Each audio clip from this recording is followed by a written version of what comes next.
il n'y a que la volonté de Dieu qui s'accomplira pour ce pays.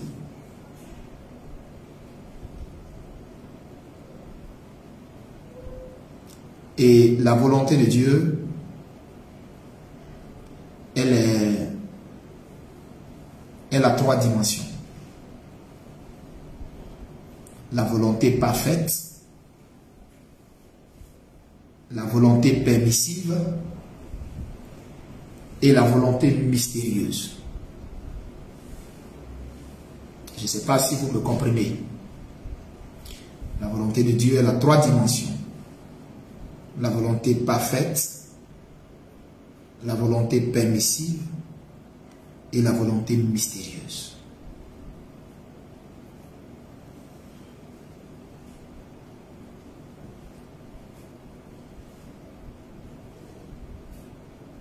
Beaucoup de personnes,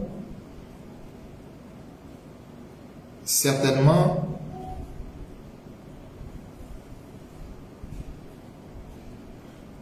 attendent que je me prononce sur l'actualité de notre pays. Je ne vais pas me prononcer de façon détaillée sur l'actualité de notre pays. Par contre, je vais vous expliquer une vision que j'ai eue ce matin. Comme je vous ai dit, c'est l'une des raisons pour laquelle nous allons prier ce soir pour la Côte d'Ivoire.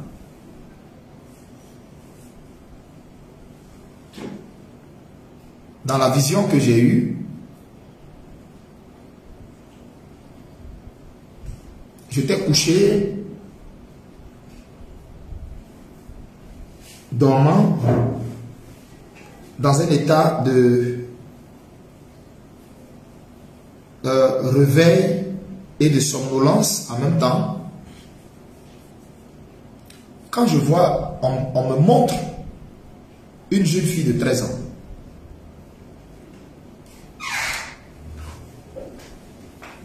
Je vois une jeune fille de 13 ans qu'on me montre et cette fille était habillée de tout blanc. On l'avait habillée de tout blanc.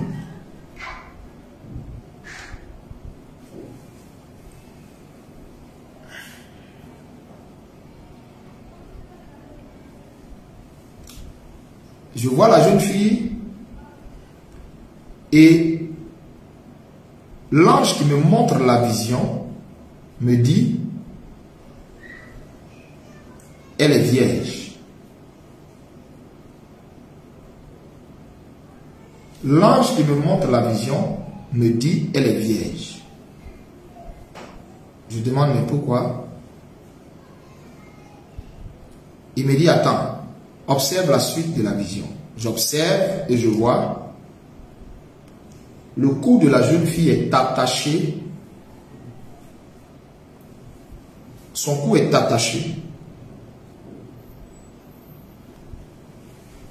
Comme si on part la sacrifier. Et avec elle, ça dit, pendant que son cou est attaché, comme ça, il y a une corde qui pend de derrière. Et la corde qui pend de derrière est attaché à un cabri. C'est cabri là qui est bouc, non? Voilà. Je vois, la jeune fille est attachée à un bouc. Et je vois le bouc là, qui avait également, qui était vêtu de noir.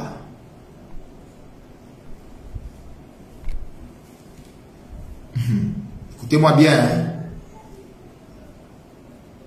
Et on prend la jeune fille et le bouc, on les conduit dans une forêt.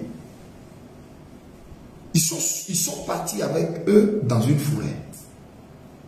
Mais la jeune fille que j'ai vue là, elle était vierge. Et c'était comme si elle était, je ne sais pas si je vais dire rouquine ou bien albinos, parce que j'étais dans un état de sommeil en fait. Mais elle était soit entre rouquine ou albinos. Et je vois le cabri là. Il est derrière. Il est de tout blanc. Ah non, non, il est noir lui, le cabri c'était un cabri noir et la jeune fille était habillée dans une robe blanche pour symboliser sa virginité. Et bizarrement, je n'ai pas compris pourquoi elle avait 13 ans. Mais je vois une fille le matin qui a 13 ans. Et par la suite, je vois un cabri qui est noir, sur lequel il n'y avait aucune tache. C'était un noir compact. Alors que j'observe la vision, je vois, on les mène tout droit dans une douce. Alors que j'observe la vision, je vois, on les mène tout droit dans une douce. À ma grande surprise, qu'est-ce que je vois? On fait coucher la jeune fille, on creuse un trou, on l'égorge. Ils ont égorgé son sang giclé. Je n'ai pas bien localisé la forêt. Je n'ai pas bien localisé la forêt. Je n'ai pas bien localisé la forêt. On l'égorge. Quand ils ont fini d'égorger la fille, ils ont égorgé le cabri. Quand on a égorgé le cabri, ils ont pris le sang de la jeune fille et le sang du cabri, ils ont mélangé ensemble. Et quand ils ont fini de mélanger le sang de la jeune fille vierge et le sang du cabri ensemble, ils ont pris le couteau, les petits couteaux, très tranchants qu'ils ont pris pour égorger la jeune fille. Ils ont pris ce couteau et ils ont écarté la jambe de la jeune fille pour déchirer, c'est-à-dire pour enlever, je ne sais pas comment ils ont fait, mais pour chercher à enlever son utérus. Et ils ont recueilli l'utérus et ils ont placé le cabri. Et c'est là que je vais maintenant me rendre compte que le cabri, on prend aussi le truc et on enlève son sexe, le sexe du cabri. Et c'est là que je me rends compte que le cabri, c'était un mâle. Ils prennent le cabri, le sexe du cabri, ils prennent l'utérus de la jeune fille, sa partie intime. Le tout, ils ont mis ça dans une calebasse où on sait les bacas là. Ils ont mis ça à l'intérieur. Et ils sont partis. Je regardais toujours, je les observais toujours. Et en même temps, qu'est-ce que je vois? Je vois comme la population ivoirienne. Je vois comme la population ivoirienne. Et je vois une lourdeur, un désintérêt. Je vois une nonchalance s'emparer de toute la jeunesse ivoirienne. Juste après le scénario que je viens de voir là, mon esprit est quitté dans la brousse là, et maintenant on me présente comme la ville en fait. J'ai vu un désintérêt, une lourdeur. Et je sors de mon sommeil. Quand je suis sorti de mon sommeil, je dis Seigneur, qu'est-ce que tu m'as montré? Ce matin, j'ai eu à faire un direct. Où dans le direct, j'avais voulu parler de ça. Mais le Saint-Esprit ne m'avait pas convaincu. Et j'ai brossé, pour ceux qui ont suivi le direct du matin, j'ai dit, ce soir, nous allons prier pour le pays. Parce que j'ai eu une vision. Je vais vous expliquer. Et après, j'ai dit, ça va, je vais en parler le soir. C'était de cette vision-là. Donc, moi, je demande au Seigneur, mais qu'est-ce que tu as voulu me montrer? Pourquoi la fille vierge et pourquoi ceci, pourquoi cela? Et le Seigneur va me dire,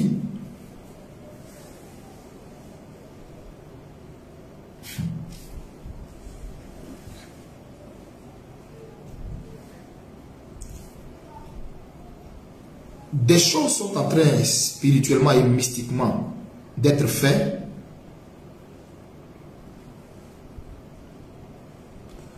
pour mettre un atmosphère de lourdeur, de pesanteur et de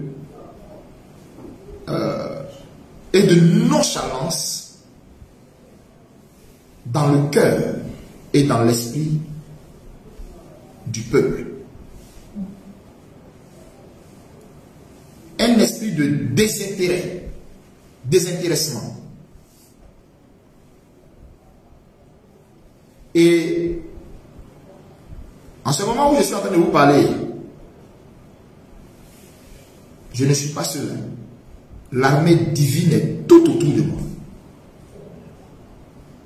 Observez bien votre écran de caméra pendant que vous me regardez. Observez bien votre écran de caméra. Vous allez constater que peut-être vous et moi on n'a pas les mêmes yeux, mais vous allez constater que si, bien sûr, vous avez des yeux spirituels, vous allez constater que il y a comme un éclat de lumière qui est tout autour de moi en fond.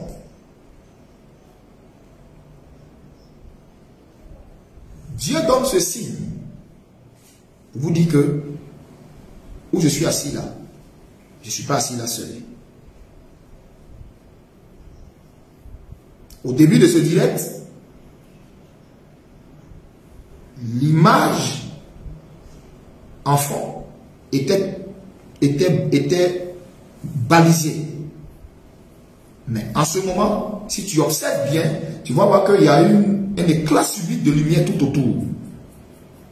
Peut-être que tu ne vois pas. Je dis ça pour que tu saches que je parle parce qu'il me donne le OK pour parler. Je ne vais pas donner de détails, hein. Ne vous attendez pas à ce que je dise des choses parce que je ne dirai absolument rien. Je dirai que ce qu'il me dit. Et ce que l'Esprit de Dieu m'a dit, il me dit quelque chose est en train d'être fait dans le spirituel par rapport à ton pays.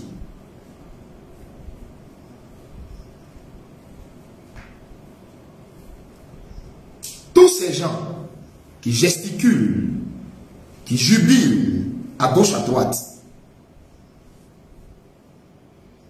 ne comprennent pas pour l'instant la teneur de ce qui est en train de se passer.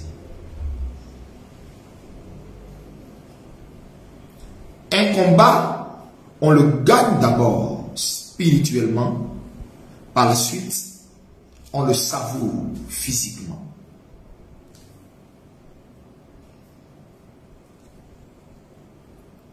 Des forces occultes sont en train de faire un travail mais d'envoûtement poussé avec l'utérus d'une jeune femme vierge, d'une jeune femme qui n'a pas été souillée, d'une jeune femme qui n'a pas connu le plaisir de la chair, avec un mâle, un bouc, le cabri, l'odeur du cabri, la senteur du cabri, pour dégager spirituellement une atmosphère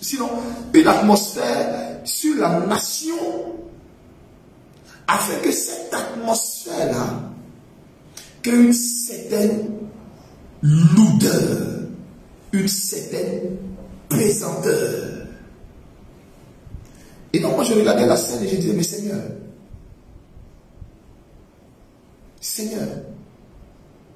tu vas laisser faire les choses comme ça? Et le Seigneur me dit, rassure-toi, j'ai déjà vaincu. C'est cette phrase qui m'a rassuré. Rassure-toi, j'ai déjà vaincu. J'ai dit, oui, mais tu as déjà vaincu, mais explique-moi. C'est comme ça, dans mon esprit, Dieu va me présenter d'autres images que je ne suis pas habilité à vous dire, que je ne vous dirai pas, que je garde à titre personnel pour demeurer dans la prière devant lui. Et c'est comme ça que le Seigneur maintenant me dit par la suite.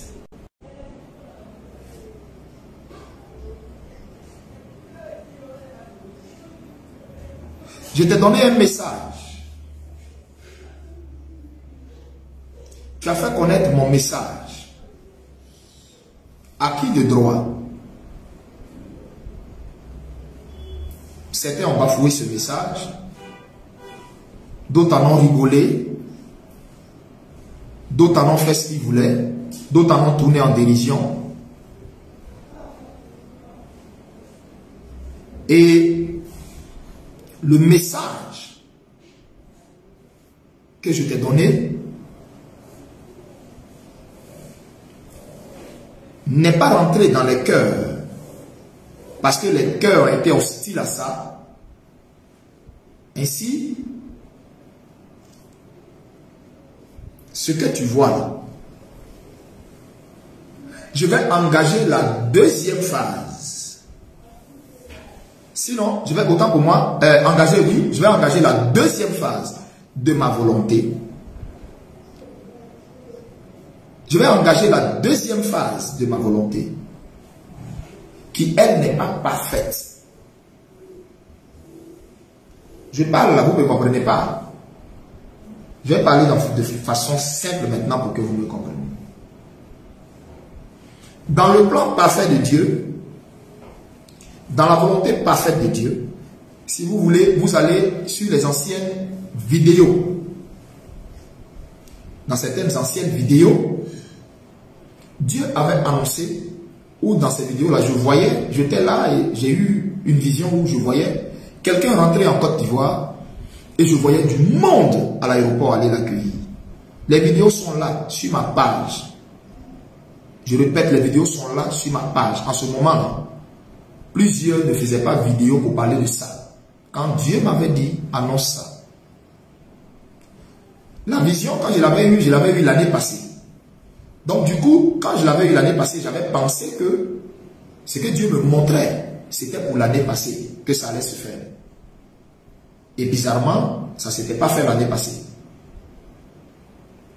Et Dieu, par la suite, me dit, ce matin, dans mon plan parfait,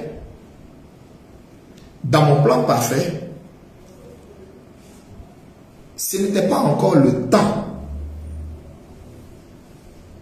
Ce n'était pas encore le temps pour quelqu'un d'entrer. Parce qu'il y a mon action qui n'est pas loin de déclencher. Donc, ce n'était pas encore le temps pour quelqu'un d'entrer. Mais comme, voici ce que Dieu me dit, hein, mais comme cette personne a été désabusée par des prophètes, par des pasteurs qui ont donné des messages, des prophéties, qui ont dit plein de choses à cette personne au jour d'aujourd'hui, c'est normal que cette personne prête soit une oreille attentive à ce que vous dites, ou soit refuse de prêter une oreille attentive à ce que vous dites, simplement parce que le corps du Christ avait perdu ses valeurs. C'était les valeurs de mammon, des valeurs d'argent, des valeurs de corruption. Chacun prophétisait pour son ventre. Chacun prophétisait pour se faire voir, pour avoir une mallette d'argent. Chacun prophétisait pour avoir quelque chose. Et donc, j'ai dit, mais attends. Donc, Seigneur, si je comprends bien, d'accord. Donc, dans ta volonté parfaite, comme tu me l'as dit, quelqu'un ne devait pas venir. C'est ça. Je l'ai annoncé. Mais maintenant, qu'est-ce qui se passe? Quelle est la suite? Il me dit, parce que j'ai ma main sur lui, parce que j'ai un plan bien défini et tracé pour lui. Quoique maintenant, ils engagent ma volonté qui n'est pas parfaite. Cette volonté qui n'est pas parfaite, qui à la base peut être considérée comme permissible, je vais la transformer en volonté mystérieuse. Ça veut dire une volonté qui cache un dessein que beaucoup ne comprendront pas.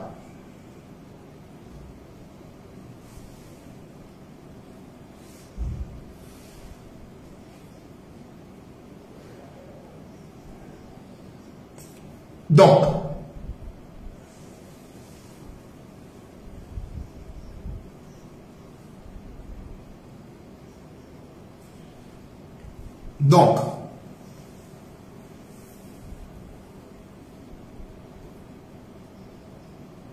écoutez bien ce que je suis en train de dire. Parce que j'ai ma main sur lui, parce qu'il est mon serviteur,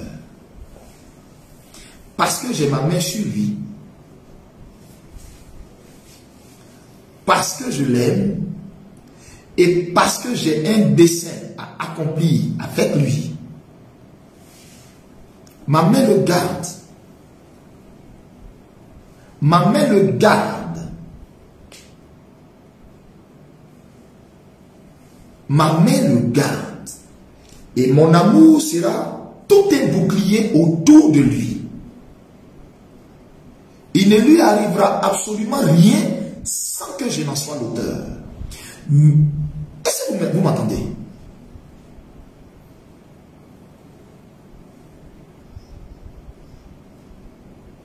Est-ce que vous m'entendez?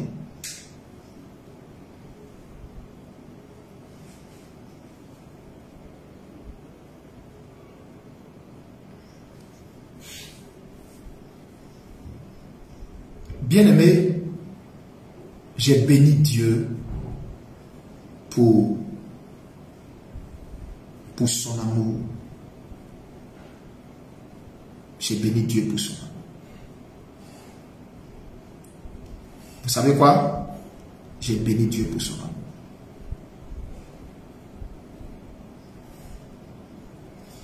Beaucoup parmi vous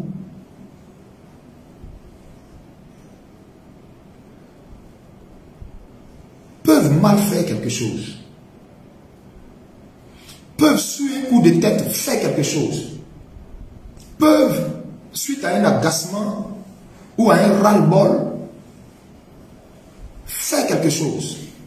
Mais dans la richesse infinie de l'amour de Dieu, Dieu peut rattraper cette chose qui n'était pas sa volonté parfaite. Dieu peut faire de cette chose sa volonté mystérieuse.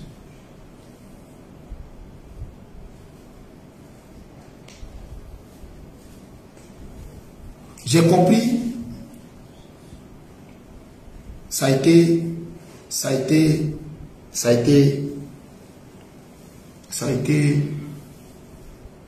presque un enseignement pour moi ce matin. Et quand Dieu était en train de me dire,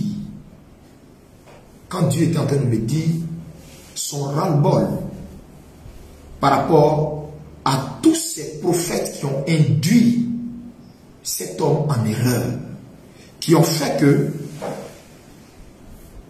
cet homme, s'il n'a plus envie d'écouter quelqu'un, il est dans son droit. S'il n'a plus envie d'entendre une prophétie venant même de Dieu ou pas, il est dans son droit. Parce que Église,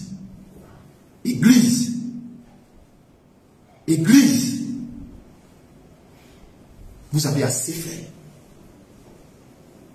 Tous les jours prophétie, tous les jours direct, Côte d'Ivoire, prophétie, tous les jours prophétie. C'est ce même scénario dans lequel vous avez mis les gens en 2010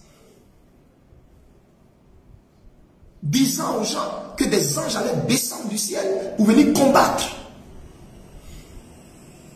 Des gens se sont attachés à ce que Église vous avez dit.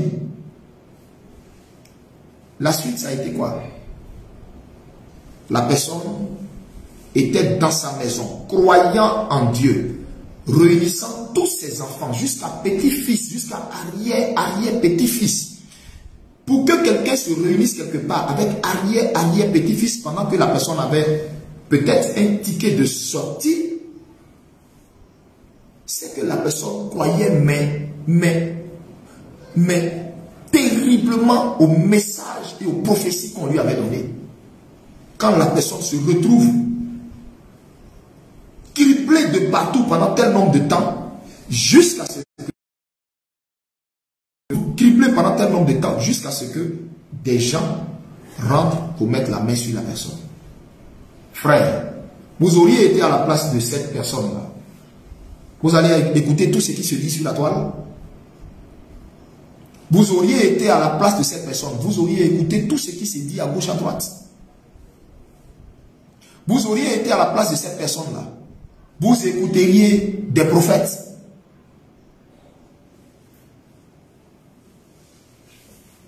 Quand le Saint-Esprit m'a présenté le tableau pour me dire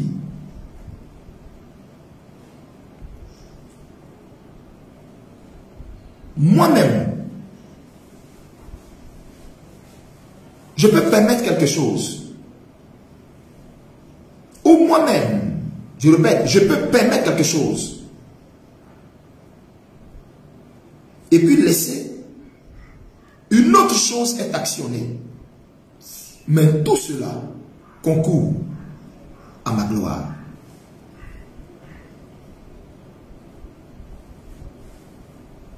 Je me suis rendu compte que personne ne dira qu'il maîtrise le plan parfait de Dieu. Frère, n'en voulez ni à cette personne, n'en voulez ni à quelqu'un de sa famille proche. Si on ne vous écoute plus,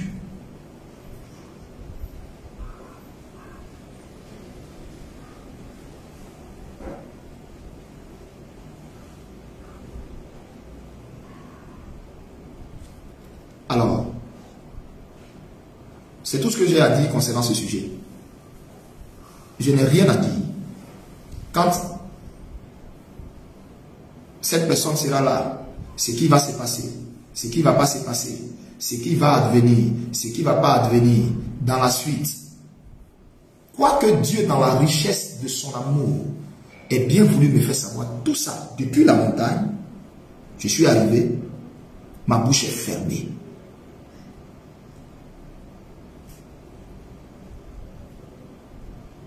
Ma bouche est fermée.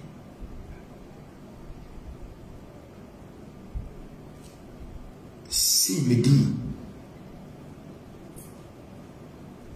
dis ça, je dis, il me dit, tais-toi, je me tais. Mais je suis en train de vous dire,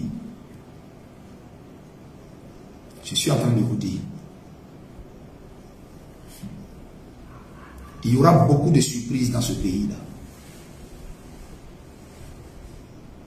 Il y aura beaucoup de surprises dans ce pays.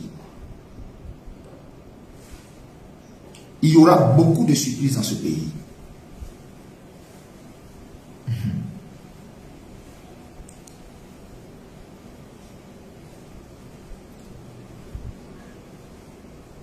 Dieu a passé la main. Dieu a passé la main.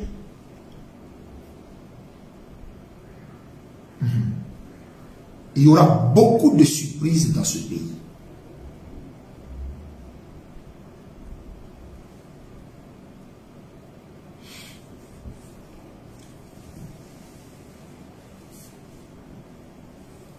Notre rôle,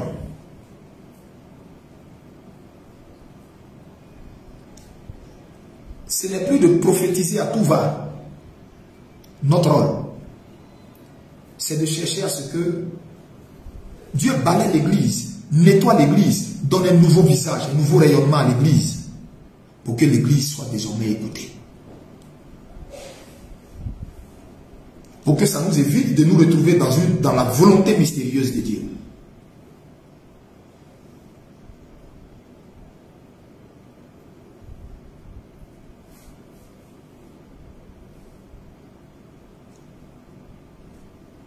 Dieu vous bénisse. J'ai absolument rien d'autre à dire concernant ce sujet. Que les Ivoiriens prient. Parce que je répète, j'ai vu une jeune femme de 13 ans. J'ai expliqué la vision tout à l'heure. Que nous prions pour briser tout ce qui est plan. Parce que le but c'était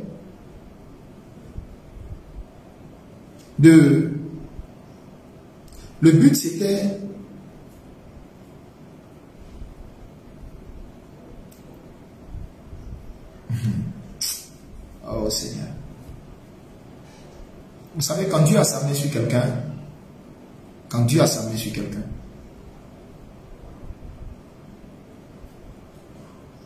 quand Dieu a sa main sur quelqu'un, vous ne pouvez rien faire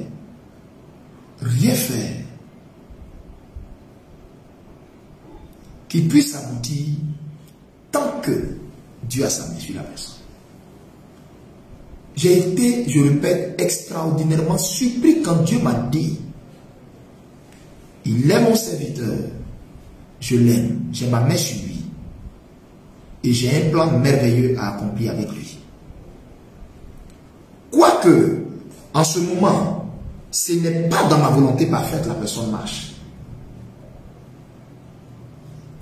Quand Dieu parlait de ça, Dieu ne parlait pas de certaines autres actions, mais Dieu parlait de quant à un éventuel avènement. Et quand Dieu maintenant m'utilise moi pour me mettre, en fait en parlant, il m'indexe pour indexer tous les pasteurs, pour nous mettre devant les faits accomplis pour dire, mais vous auriez été à la place de X. Après tout ce qui s'est passé là, vous auriez réagi comment?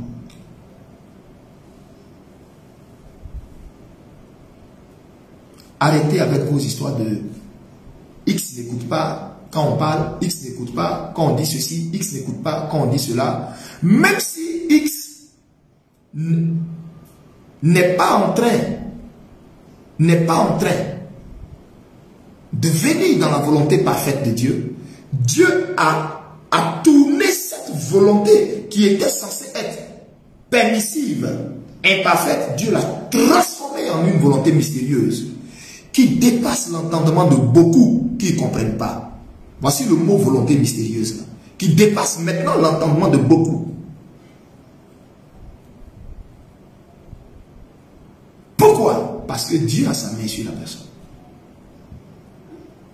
Et parce que vous, Église, vous, prophètes, vous, pasteurs de Côte d'Ivoire, vous devez tous vous les mettre en cause.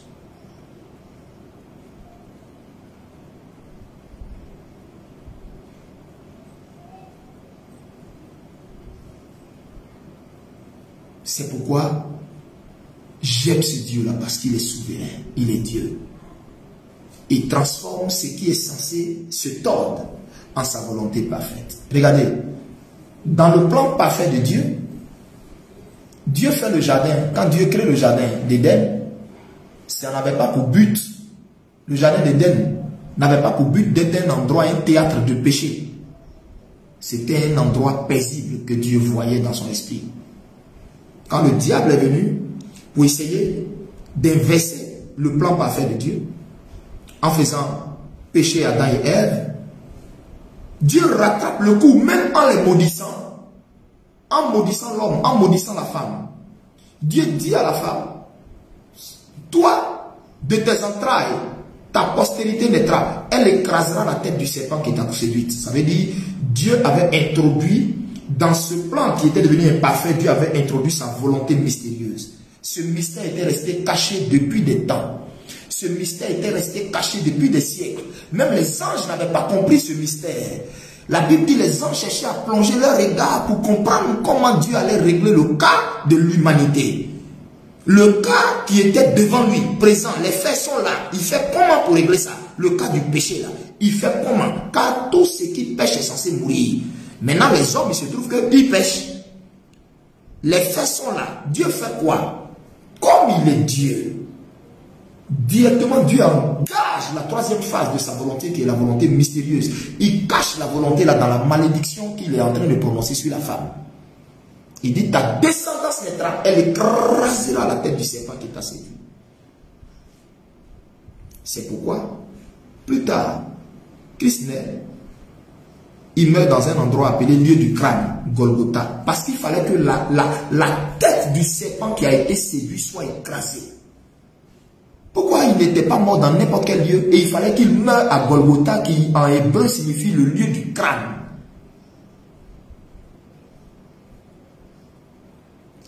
Donc, en ce qui concerne le cas de notre pays, la volonté mystérieuse de Dieu est engagée pour sa gloire à lui.